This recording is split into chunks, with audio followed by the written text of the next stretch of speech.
Buongiorno telespettatori di Antenna 3 Nord-Est, benvenuti alla prima edizione dei nostri telegiornali, finestra informativa aperta sul referendum per l'autonomia del Veneto, une aperte a partire dalle 7 di questa mattina, si potrà votare sino alle 23. Il primo dato relativo all'affluenza è quello di mezzogiorno, il dato non è ancora definitivo, mancano infatti all'appello ancora una ottantina di comuni sui 575 comuni sede di seggio nella nostra regione. Il dato complessivo del Veneto sull'affluenza è del 21,3%. La provincia nella quale si è maggiormente votato è quella di Vicenza con il 24,9% degli aventi diritto, seguita da Padova 23%, Treviso 22,8%, Venezia 20,2% e poi a pari merito le province di Verona e di Belluno con il 19%. Ricordiamo però che nella provincia di Belluno si vota non solo il referendum per l'autonomia del Veneto, ma anche quello per concedere maggiori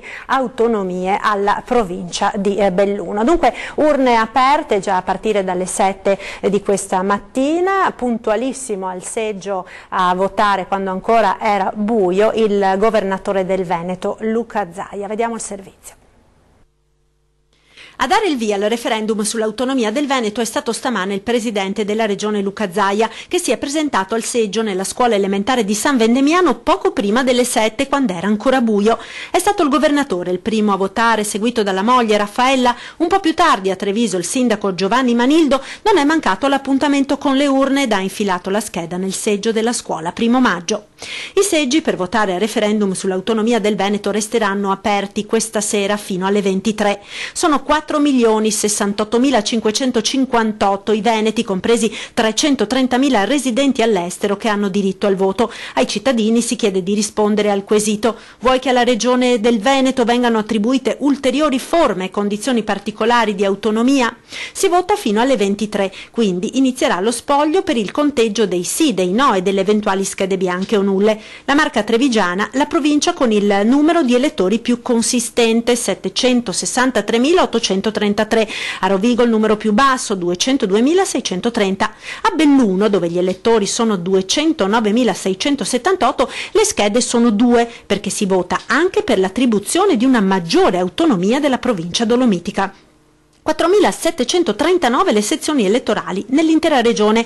Per votare gli aventi diritto devono recarsi nel loro seggio abituale, quello indicato sulla scheda elettorale, ma trattandosi di un referendum consultivo non è necessario presentarla, basta esibire un documento di identità. Per questo motivo la scheda non viene timbrata. La prova del voto è una ricevuta appositamente stampata per questa consultazione, che avviene contemporaneamente a quella della Lombardia, ma che a differenza della regione confinante prevede un quorum di validità. In Veneto infatti deve recarsi alle urne il 50% più 1 degli elettori.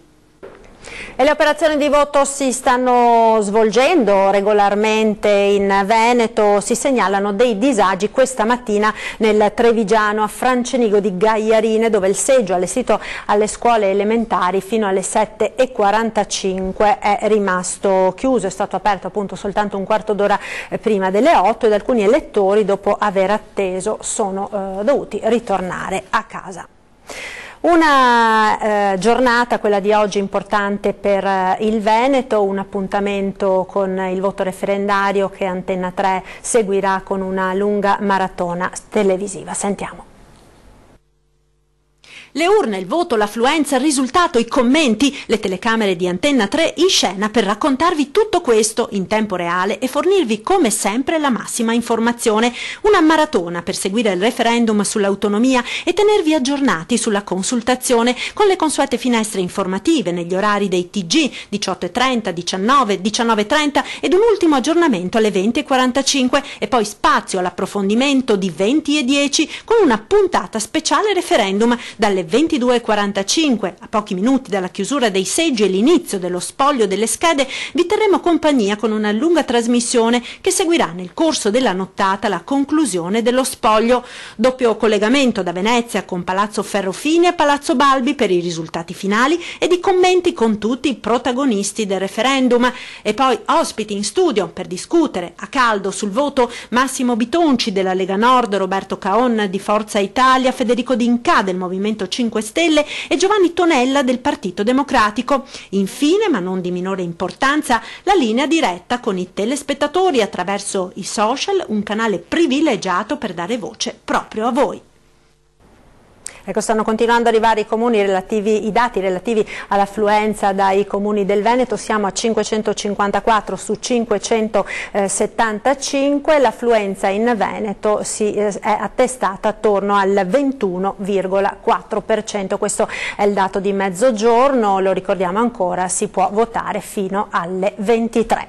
Una notizia di cronaca ora, perché dobbiamo segnalare l'ennesima tragedia della strada che si è verificata nella notte in Veneto. Un giovane di 22 anni vicentino è morto in un incidente stradale avvenuto nella notte a Longare, nella frazione di Costozza. L'auto sulla quale viaggiava è uscita di strada ed è finita in un fossato. Il giovane è stato sbalzato fuori finendo sotto la vettura. I soccorsi sono stati inutili. Illeso l'autista. Sul posto sono intervenuti i vigili del fuoco ed il sanitario medico del 118. I carabinieri hanno eseguito i rilievi per ricostruire la dinamica della tragedia. Le operazioni di soccorso sono terminate dopo circa 3 ore. È tutto per questa prima finestra informativa dei nostri telegiornali. Vi lascio ai servizi e alle notizie di questa settimana, come sempre la domenica. Grazie per essere stati con noi, arrivederci ai prossimi appuntamenti con l'informazione di Antena 3.